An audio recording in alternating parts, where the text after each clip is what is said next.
paruwase ya Biruyi. Dutangiye umutambagiro utuganisha kuri paruwase katedrali ya Nyundo, aho tugiye kunyura mu muryango w'impuhwe.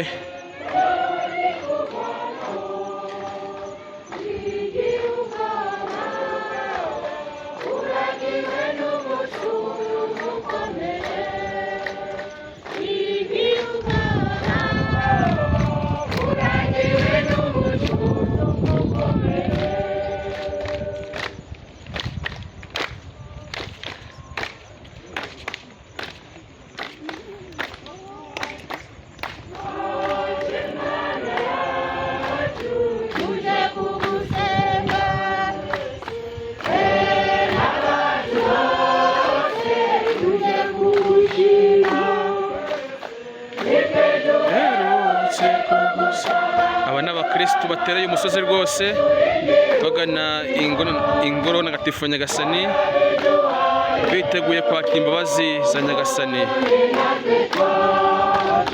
Tubwira ko twe n'abacu dushimira Uhoraho.